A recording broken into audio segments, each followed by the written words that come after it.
All right, welcome back to another episode of the Multifamily Masterclass. I'm Bart Diehl, and today I'm joined by two incredible guests, Jamison Manwaring and Heidi Butler.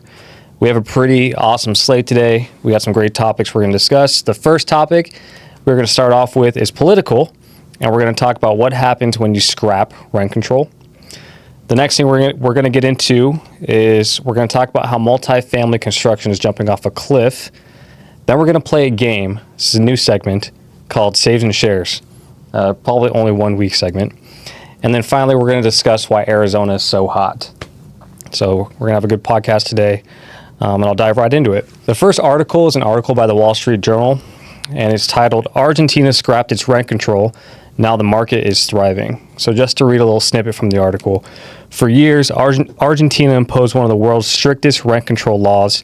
Now the country's new president, Javier Milei, has scrapped the rent caps, along with most government price controls, in a fiscal experiment that he is conducting to revive South America's biggest economy. So President Biden recently called for some rent increases to be capped at 5% annually, and Vice President Kamala Harris said that if elected president, she will take on corporate landlords and cap unfair rent increases. So before we dive into the results of getting rid of rent caps, and I know we discussed this on one of our previous podcasts, but Jamison, can you touch on some of the potential negative consequences of having rent caps in place? So since we're multifamily owners and investors, surprise, surprise, we don't like rent control. And that's kind of a given. And just to talk about a couple of the common forms of rent control is putting a cap on increased rents. Typically that's done at the local level, and New York has always been the most famous place that had some rent control, but it was in certain properties, certain neighborhoods, that as gentrification grew in an area that had typically been more affordable and more people started moving there, and the rents went up, the government said, wait a second, we need to protect some of the prices. And I think that it's actually comes from a good place to try to keep, rent from doubling in a year, going up 50%, and having only affordable people who live in a certain neighborhood. And I can tell you, when I lived in Manhattan, most of the more blue collar workers did not live in the city. They would come to the city to work, and they would live in New Jersey, they would live upstate New York, they would take a train in, train out, but they were not living in the city, and it's just too expensive. So that's one of the places where we tried rent controls. And then the thing that the rent controls equated to there is the other term is slumlord. Yeah. And what that basically meant was the slumlord, instead of landlord, they didn't have any capital to reinvest in maintenance, in improvements on the building. So they just kept it the way that it was. And because the people lived there and had rent control, they were never going to move out. So it became the situation where the landlord said, I'm not doing anything. And the people living there said, we'll just keep living here. Yeah. And the way that those rent control worked for in many situations is you could pass it to your family, but if you moved out, the new landlord could rent it at a higher rate to someone else. So there was another incentive for the owner to stop making improvements, so that it kind of forced the person who's living there to move out.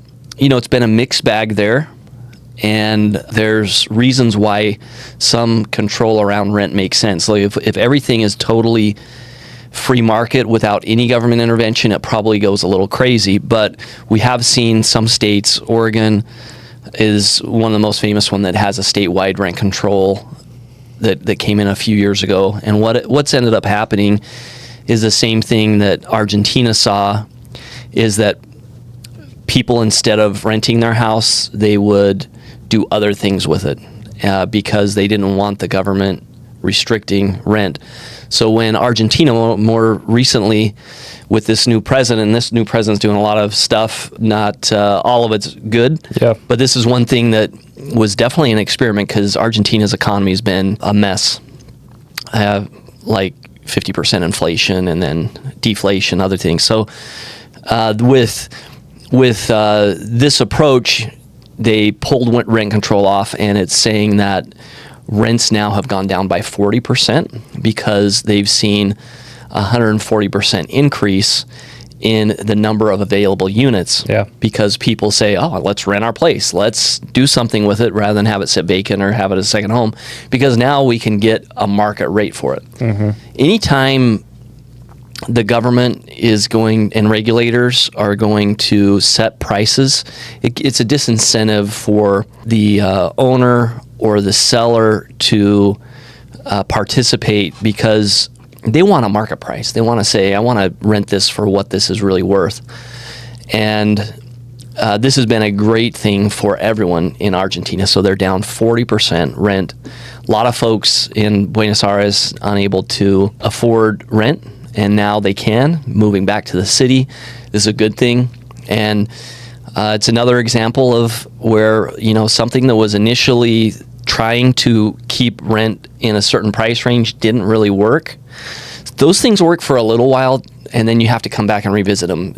And then when you revisit them, you might have to re-scrap it and do something else, and that's what's happened here, and it's resulting in good things for renters there. Yeah, that's South America's second biggest economy, and they were struggling, and now they have a rental market boom, which is awesome. It's good for them. Yeah, and if you think about consumer is about 2/3 of the U.S. economy, and the biggest expense for consumers is housing.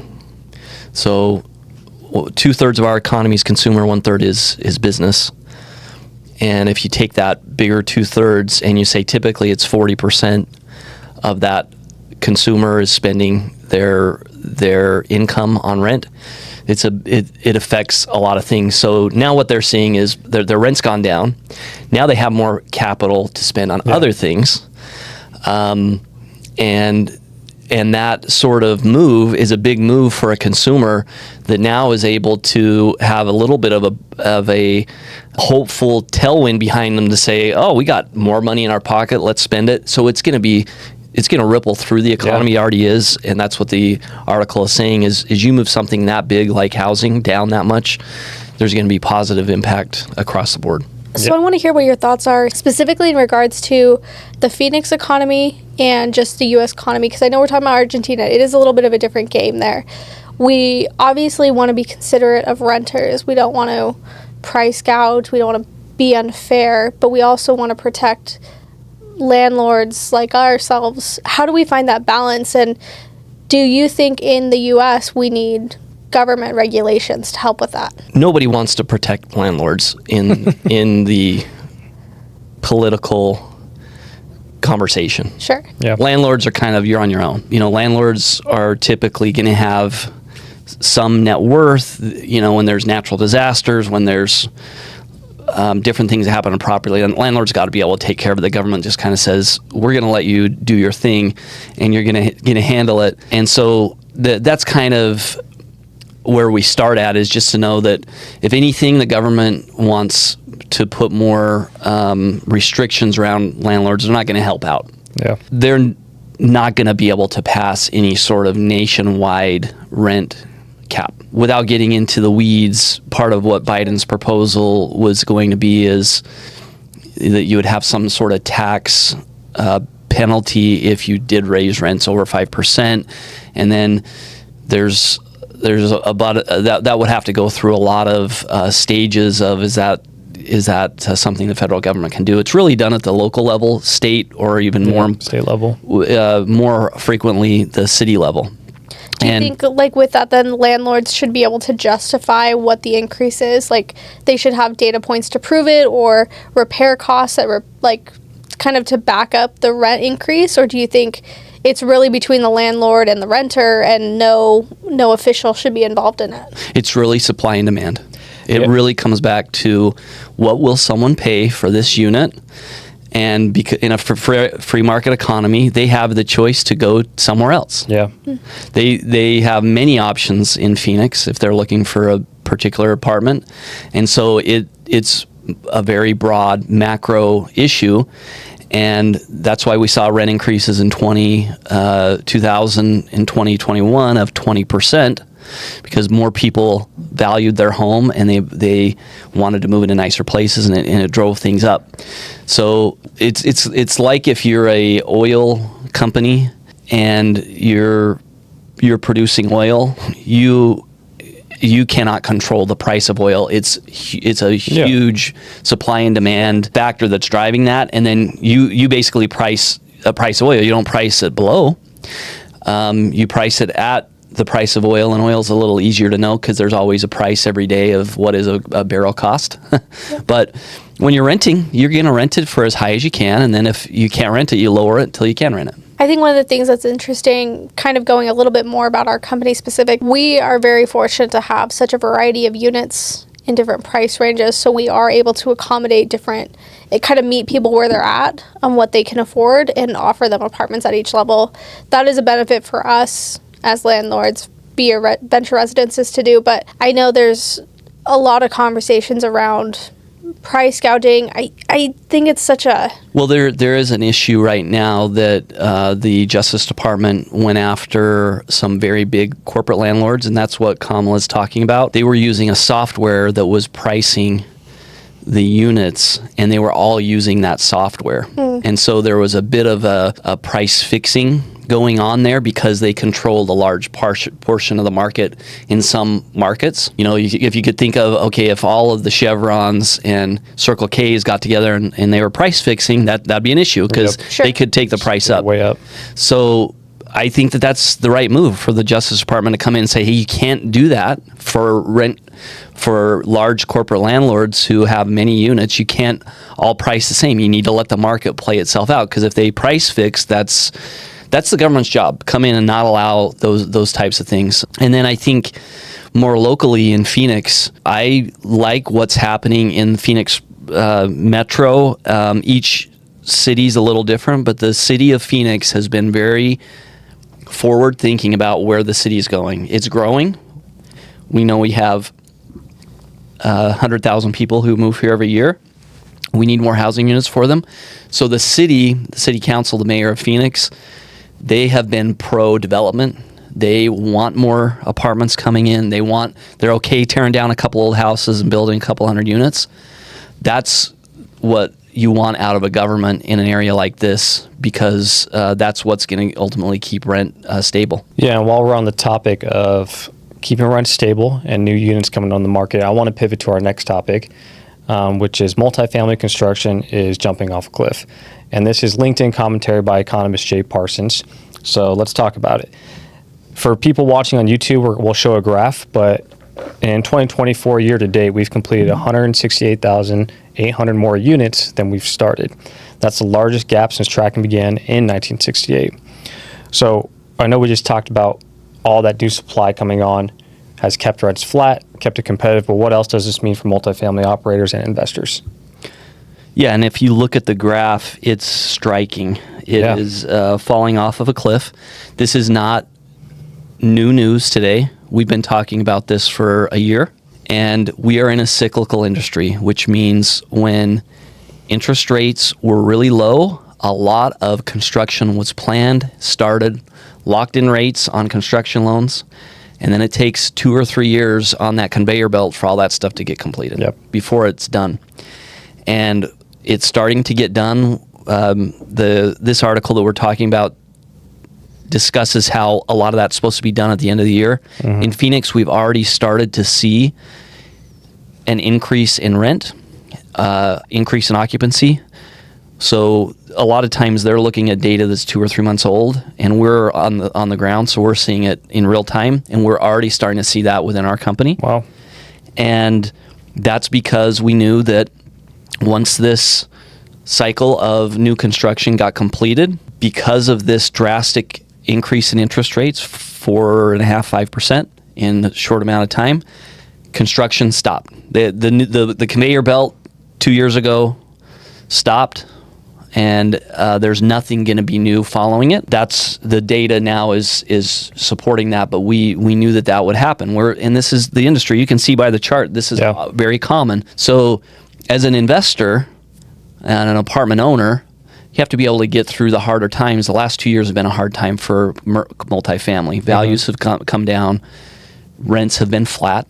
They haven't gone down, but they've been flat. And you typically want to see an increase. You want to see a 4, 5, 6% increase. They've been flat. Now, as an investor and an owner, you want to think, where are we heading from here? And what this chart tells you, if you're interested in housing, is rents are going to be moving up because there's not going to be enough new supply to meet the demand for people who need those houses in the next 2-3 years. Which means values are going to go up. And, if I'm an investor in 4 to 5 years, if I miss out on this window to invest, I'm probably going to be pretty upset.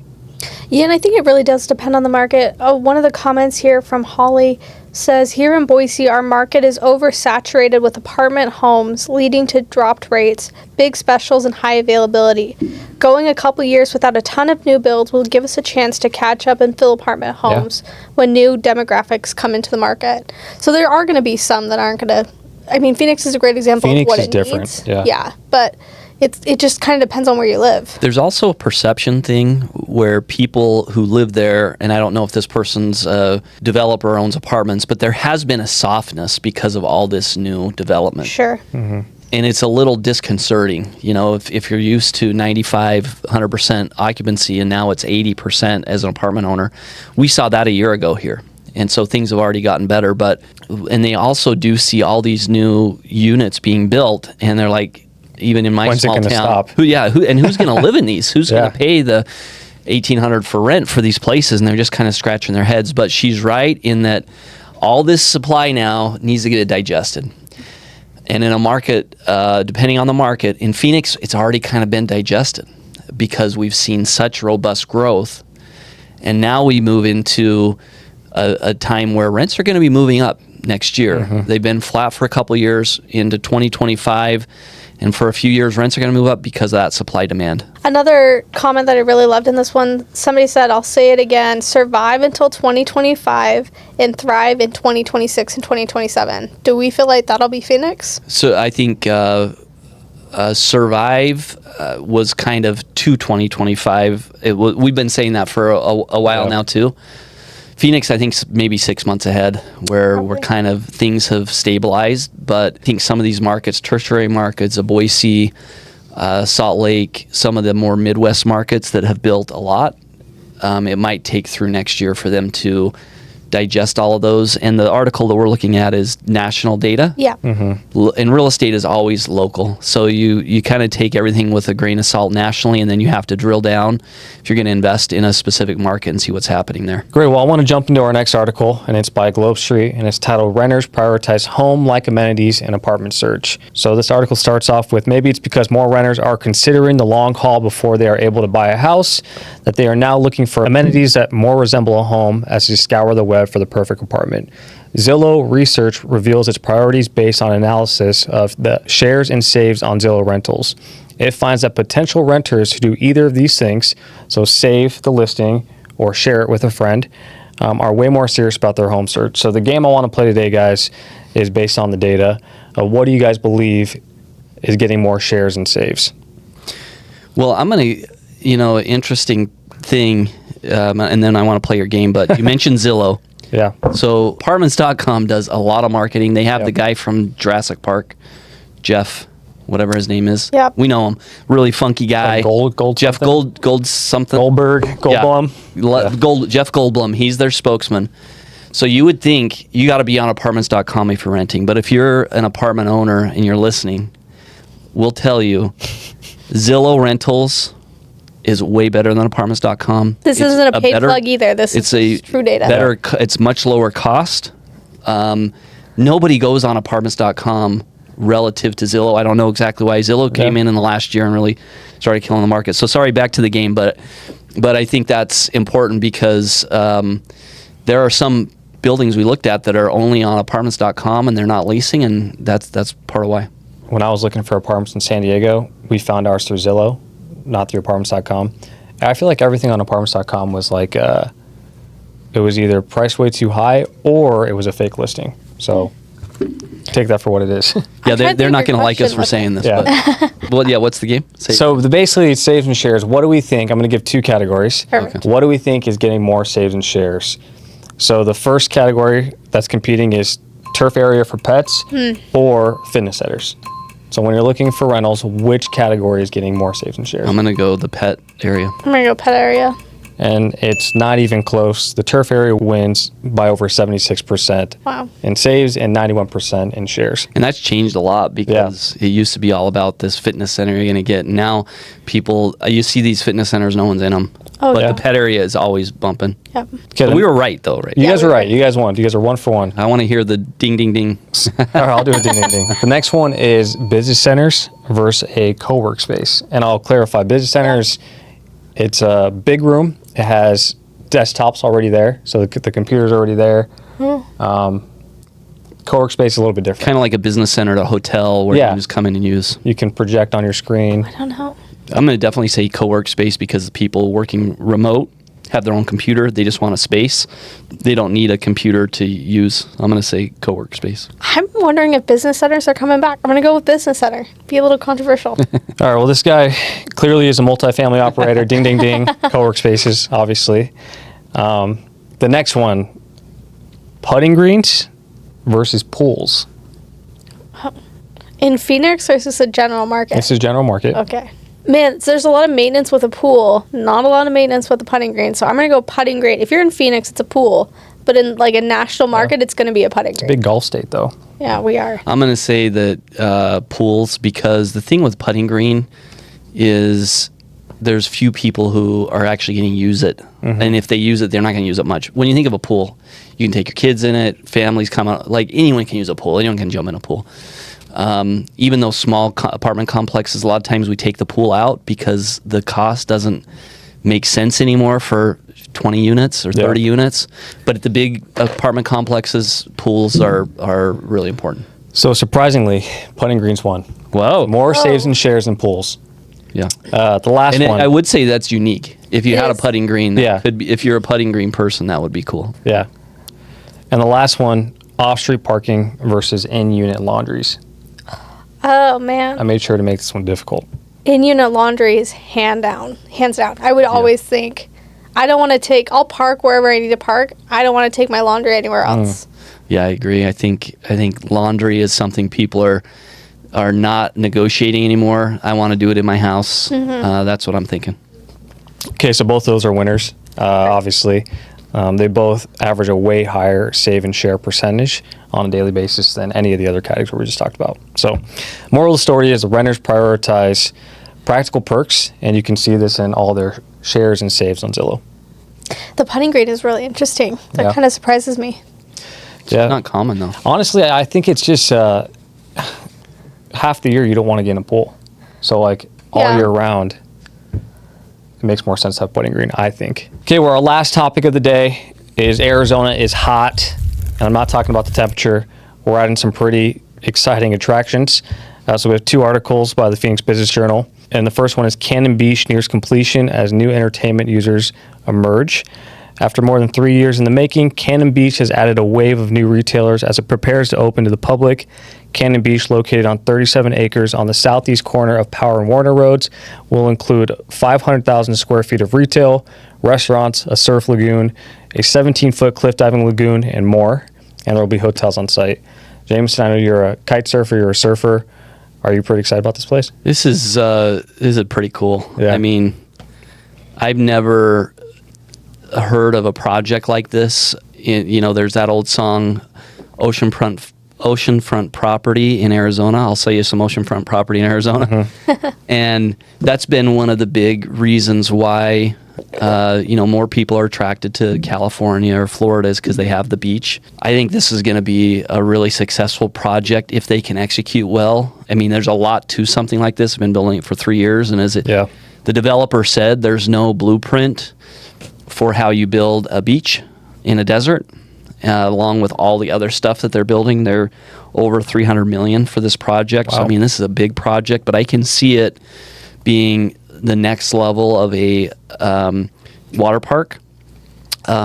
There was a Big Sur here that was one of the early water parks in the 50s that was built, and they had this big wave pool and stuff. And if they can do it right, those places are packed. And I hope that they do this well. And I think for Arizona, if you're not familiar with Arizona, you come from another state, this is just indicative of the kind of things that are happening in Arizona.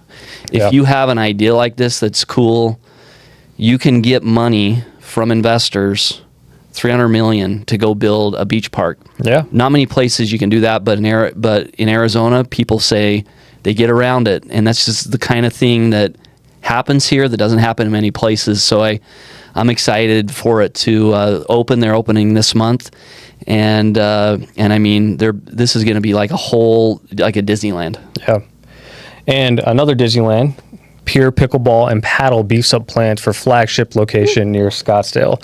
So Arizona's a big hub for pickleball. I think the whole world loves pickleball right now. Man, but there's a hub of fun entertainment off of Talking Stick Way in the 101. A new development is being proposed that will sit between Topgolf and the Odyssey Aquarium called Pier Pickleball and Paddle. Inside, there will be 48 pickleball courts, 2 paddle courts, which is apparently a different sport. Yes. There's also a space outside for 12 temporary courts, including a 5,000-person championship court. Also, there's a pro shop, full-service restaurant and bar, locker rooms, gyms, on-site childcare, office spaces, and a rooftop bar and lounge. Yeah. I mean, why would you want to live anywhere else that doesn't do this kind of stuff? And everything seems to be around Talking Stick and the 101. Yeah. So there's like a skydiving area over there. There's the Diamondback spring training there. There's Topgolf there. And now this is going to be there. There's an aquarium. It's amazing the type of stuff that we're doing here. Yeah, why wouldn't people want to move here, including Californians? So while we're on the topic of Arizona being so hot, we have so many people moving to Arizona from California. LA Times believes that new residents from California may affect Arizona state politics. So more than 74,000 people in 2022 moved to Arizona from California.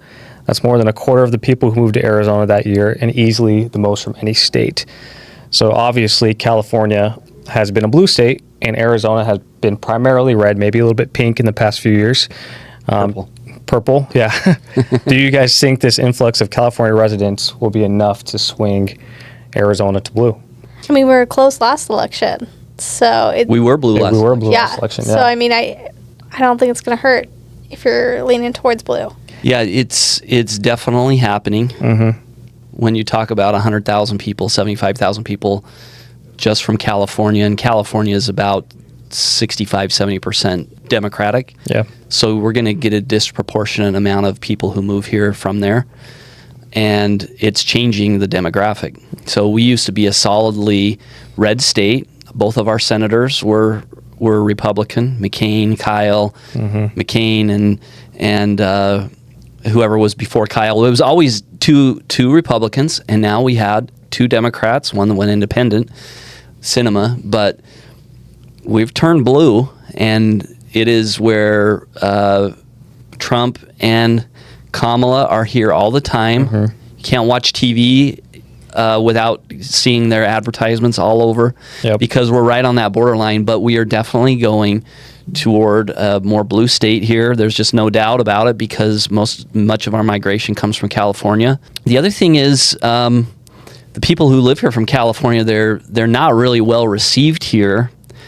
From a lot of the people. Don't Arizona my California. That's the saying. That's the saying. Yeah. Don't Arizona my California. Or it's actually opposite. Don't California my Arizona. Yeah. Don't California my Arizona. I've seen that bumper sticker.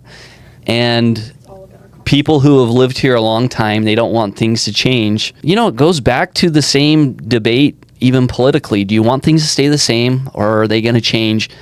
And things are definitely changing here. So we are right in the hot seat of who's going to decide this election. Yeah. And it might not be the same as 4 years ago. The demographics are different. But if you take this thing 20 years out, we're probably going to be a pretty solidly blue state, just like California is. What's weird is when I talk to people from California that moved here recently, and it's more frequent than you think. I talk to a lot of people that move here from California. It's the consensus is, I got tired of the politics in California. It got way too expensive to live. Too many homeless people in my community. So it's without asking, it seems like maybe there's a little bit of political shift from California, Arizona, but even so, we'll see how the election turns And out. it could be a political mindset, just kind of like the group that you're associated with in California. It might be really heavily blue, and they want to be in a more of a purple state where they can have conversations from both sides of the fence. Well, because even people who are more Democratic aren't real happy with the stuff you mentioned in California. Yeah. With the homelessness, with the lack of government tackling that. But I think you're right. It's people who are more attracted to Arizona might be a bit more center or more on the right. Yeah. But we have always been red through the 90s, and we're shifting over. And there's also people moving here from other states outside of California. But as more people move from the northern states down south, southern states have always tended to be more conservative. Northern states tended to be more liberal, southern, northern, and coastal, and they're coming down south, and it's changing the demographics. When you look at an election that's determined by a few states, it's really going to matter.